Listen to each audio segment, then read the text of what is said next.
Hey everybody, welcome to the first episode of Beyond the Lights, a series where developers are reacting to your comments, providing deep insights, and taking you behind the scenes of how we're crafting 007 First Light. This first episode is going to be focused on gameplay. Let's get straight into it. Hello guys, I'm Andreas. I've been at IOI for around 10 years, and currently I'm the gameplay director of 007 First Light. Now, let's see what all the fuss is about. Let's go. Bye. Oh, you can lock the door? Oh, that's amazing. I appreciate that they broke it up, where the underlings may not know everybody involved. They're an underling. Like, they wouldn't know everybody that's working that location. But the people in charge would. So you can't bluff them in the same way. I knew from like Hitman and Stealth, like you have many different ways to achieve your objective, but I also love how many options you have in combat. Yeah, exactly like that actually. Like we had a similar concept in Hitman with the enforcers. It's not the exact same thing, but it's related. So you have these NPCs that can see through you because they know the people working there. That's the idea about it. And it helps a lot when you try to create puzzles and setups to challenge the player in various ways. Keep a low profile and don't let your guards down. 009 most certainly won't. Career approach, that's one of those fun things where really the base definition is about the player feeling creative when overcoming any given challenge in the game. And it's really easy to say that, but it's really hard to kind of translate that into what is the moment-to-moment gameplay that make you feel creative this way. But from this game, we broke it down into the thing that you need to know that there are different options in the game. If we start violating that trust as developers, the player will forget those options or not use them because they don't rely on them, and then it becomes much more narrow option space, so you disregard that. Or you get less creative, at least, in that sense. The last thing, and I think this is a key ingredient that we also had in our prior stealth games in Hitman, was, and I coined this as uncertainty in execution. It's really the thing that you know your own options, you see the options in the environment, and you get to that point where you think, okay, I'm gonna try this thing. So it might be throwing the smoke device and try to sneak by. When you get to the other point and get past them, you think to yourself, oh, I did it. It actually worked. The thing I wanted to do, it worked. That needs a look. We made games in the past where combat wasn't really the main approach. So now we have a game where we want stealth and combat to be on equal footing. Some of the ways that I think we push it forward is, and this is very gameplay focused, it's in the stealth gameplay actually, where we now have ways to de-escalate situations a lot easier than we've had before. And that happened because we've married some of those bond traits into our stealth mechanics. So for instance, the bluff. Oi, I need to find Saunders. There's a chance the suspect is dressed as security. The bastard could be hiding right under your noses. Damn. I'll keep an eye out for new faces. Those are ways to kind of contain a situation, even though you were spotted in a place where you weren't supposed to be. You can talk your way out of it, or you can de-escalate the situation and maintain kind of your stealth status. So that loop in a stealth gameplay setting is something that twists us a little bit away from the normal stealth loops. It feels very good to have that second win or a way out at least. Antique books on display about the castle and local history. Wonder if you could help me. I'll certainly try, sir. Are we ready? All right. Hello, my name is Thomas. I'm a senior level designer on 007 First Light, and I've been at IOI for about 4 years. So in order to highlight the environment, I think we rely a lot on making sure that the player is actually able to see every opportunity at first glance. One of the most important part for us is to be able to give information without the player actually thinking about it. So he just enters the space, look at what he has, and sees the options. And it can be just a railing, it can be two people talking, it could be some kind of eavesdrop opportunity, but the goal is that we present everything in an impeccable way so that the player can actually glance the options and choose whatever he wants. When we talk about IOI, we say this is a postcard creator, because every time you want to dream about a location, you buy the postcard. And you're like, oh, what is the postcard of Italy? And you will say, oh, it's Pise, the tower, right? It's not just showing you this place, it's showing you what you want to be and where you want to be in that space. I think what's interesting with having a young Bond is that it's almost a new canvas for us and also for players. And usually when you jump into the boots of a new iconic character like this, you are trying to match the energy of that character, and it's very hard to give that to the player right away because players, they just get to discover this character with you. And having a young Bond is perfect because that means you get to understand what Bond will understand at the same time as him. So basically you will try and rehearse at the same time Bond will actually try and rehearse in the game, which matches the energy that we want to give and the story we're trying to tell. The laser fires a direct beam. Oh yeah, of the energy. laser, nice. Of course, the laser. Yes, you can't really make Bond gadgets without having the laser. Nice. Tactically on environmental weak points. Nice. Just think about the options. We can disable devices from a distance, put people to sleep from a distance, hack things, smoke bombs, distract. When we get caught in a restricted area, we can use up our instinct to bluff. Exactly. Think about the options. This is funny because obviously we've been in various stages of development on this project, right? And in some of these stages, also in-house, we've talked about, do you have enough options? What is like? And you had so many options with the games we did prior to this, and it doesn't feel like we have the same. And when you look at them side by side now, Hitman and Bond, you can feel you have a lot more options here. Some of the things that in gameplay make you actually feel like James Bond is some of the things that you know from the movies also. It's unique moments where you see Bond fighting on an airplane wing, for instance. So in those moments, you'll feel like Bond. On top of that, there's obviously the gadgets, which is a key component of any Bond movie, and obviously should be in a game too. We always started too big by having so many options that it actually becomes very hard to see all of them. And then we just prototype and test and iterate and test, and we end up with a few that we really like.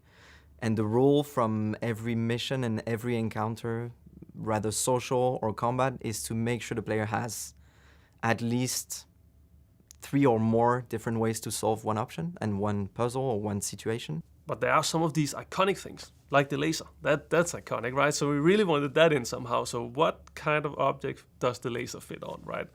And we also wanted them to distinct from each other. So if we had a thing for the watch, you've seen the watch being the laser in the movies, but we had other things that we also wanted the watch to be. So how can we marry those things, right? When it comes to gadget, I think the essential part for us was to make sure we provide the players with enough opportunities to use them. If the player wants to test something and use a gadget somewhere, it should behave the way the player think it should behave. And I think it was just us having fun and trying to find the best way to have fun with those gadgets. All that in mind with what Bond is and how he should use gadgets. Because we all know Bond in the movies, he always uses the gadgets at the last second for the wrong usage, but it works. And I think we also want to provide that, this kind of uncertainty, but you can still do it. Oh. Right in the foot, and you see the guy actually go down by the foot. Yeah, you do. Yeah, dude. He can climb this, which wasn't that way at all. It actually got knocked down after it got exploded. Look at him yeet the dude, and then kick his shotgun up into his hand. Oh, no, that's fire. This is like exactly what James Bond would be doing. Holy God. But that destruction is what we're talking about. Ooh, ooh. Having been described, He's grabbing stuff, ramming them, pushing them over the ledge. I love the rushing. The melee combat looks great. It looks quite versatile, and I like strikes. The hand-to-hand combat does look kind of neat, not gonna lie. that. I'm sorry, I'm very excited. Nice. Nice. Nice. The throwing stuff is doing it for me. God, I love this. God, I love it. I also love it. Sometimes, James. Yeah, and obviously it's about adding all these moves so you can use the environment and you feel you have the range of the tools to do what you want, right? And you see here, you ram into things, you throw things from the environment, you throw people around over the environment into the environment, and it's giving you a sense of improvisation, which is really Bond's signature way of doing close combat, in this game at least. Also what you know from some of the movies. My favorite environment interaction is probably the fire extinguisher. So it was one of these where, okay, I set out a vision at some point where I was saying, okay, we need to use these environment set pieces in close combat, and they need to go off. Even though it's not super realistic, it's just so much fun to have it happen, right?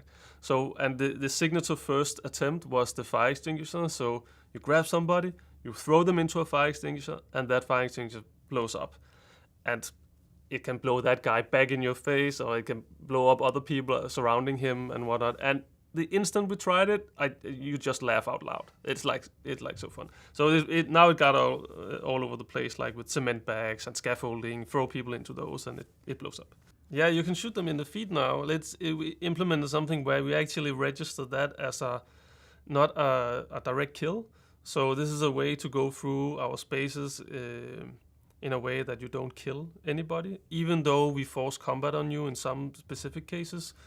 We make it so you can clear challenges in this way and clear these spaces without technically killing anybody. I recently tested another level where I had a similar sequence. I was shooting somebody and I ran out of bullets, and the most effective thing was to climb up a few stories onto a platform. I did that, but when I got there, I had another NPC in my face, and I punched him, and I needed to take him out fast, so I grabbed him, threw him over the railing, realized I still didn't have a gun, so I jumped after him, took his gun. There was another guy in my face, and I shot him, but I ran out of bullets, so I threw the gun. That took out the guy, and ran to him, took up his weapon, and fought on. And it was just, I had to pause the game and put my controller down. I was like, yes, it's actually happening naturally, the flow of events that we set out to do.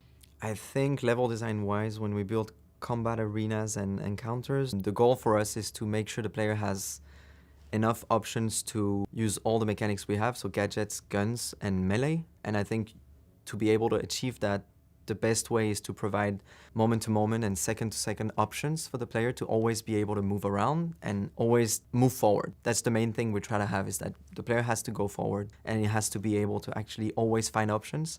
And that means we're not specifically a cover shooter. We don't want the player to stay and stick to one place. We want him to move around and switch between combat range and also combat melee. And that means also using all the different things around to provide that.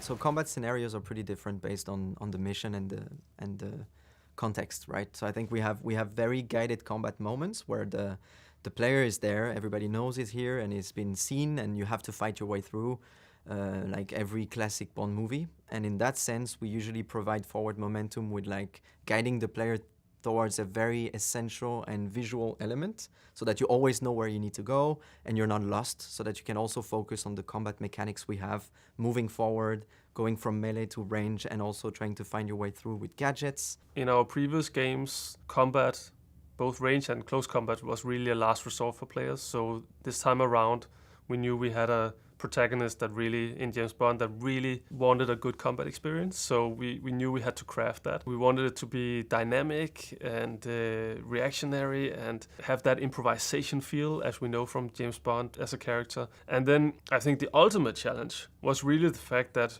we have these open gameplay spaces where we wanted the player to have total freedom, and you can choose whatever route you want. Do you want to do stealth? Do you want to do close combat, or anything in between, right? And for that to actually make sense for the player, we knew we had to craft a combat experience that was on par with the stealth experience. Some of the aspects in range combat in our game that we really wanted to highlight or emphasize on was the feeling of shooting a gun, right? You also need all those base level of functionality and feel that you have from other key shooter games, right? So we wanted that sound experience to be deep and impactful, and we spend a lot of time crafting explosions, right, to have that feel that feels like a beefy, meaty explosion.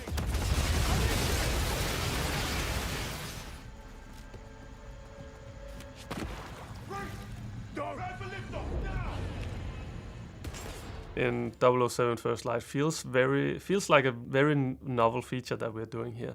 It's something we had to invent for this game, because we have a character now that doesn't really shoot first. You know him as a character that he will use force if he needs to, but he won't shoot somebody who didn't actually shoot first. NPC draws a weapon, fires at you, or wants to really badly fire at you, then we give you license to kill, and now you're also allowed to draw your weapon and fire at him.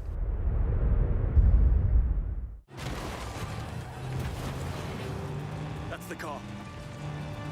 It's got too much of a head start. We had to up our game here, and you can't really have a James Bond game without driving, so we had to do something, right? And I'm very happy that it has gotten together as it has. So now there's actually driving segments in the game, and you can chase some. You can do some of these mood driving segments where it's a little bit more calm. That's usually introductions to levels, and then you have some high octane chases too to have fun with. I mean, the ultimate feeling we want to give the player is to feel like having played as the James Bond character. And this just adds so much into that bucket of feeling. That was the first episode of Beyond the Lights. We really hope you enjoyed. If you have any questions, please leave a comment down below. And don't forget, you can pre-order 007 First Light now and get a free deluxe upgrade. See you guys next time.